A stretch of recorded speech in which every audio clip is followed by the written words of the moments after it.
Hey, what's up guys? Welcome back for another video. On a view into Huck's world, we got a nice casual dress down watch face for you all to check out. This one is going to be nice, especially for a weekend wear if you're out on the town and you're dressing down super casual. This one's going to be nice. Now, this one is coming from Corey Studios. This guy, he's getting down on watch faces. He's just getting started. So don't sleep on this guy. I'm going to leave a link in the description so you can go check out his page. Cool? Now, the name of the watch face is called KS Sport Digital. I like the look, I'm loving the design, and in the AOD mode for the Gears 3, you're pretty much going to get the same design, the same look. Now this is more so a hybrid, a nice hybrid watch face, and I like that it has the analog theme to it, considering that this is a digital watch face. Definitely geared for fitness, right? But let's take a look at it. First, at the top, you're going to get your step status info so far as your goal completed. Down at the bottom in that dial, you're going to get info, of course, on your battery life. Now let's go into it and take a look at what this watch face has to offer. Of course, if I tap here,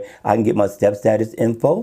And I can also tap down at the bottom and get my battery info.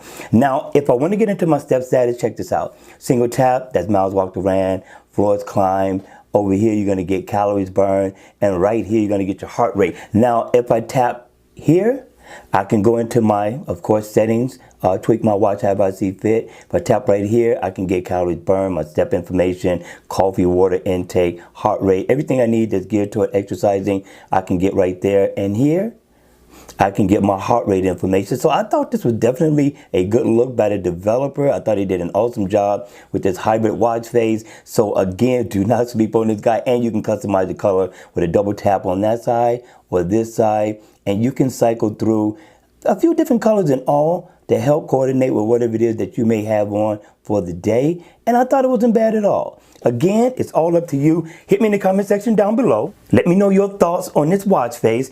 And if you want to see more videos like this, then make sure you subscribe to the channel. Go ahead, hit the like button on the way out. And I'm going to see you all again at the next video. Take care.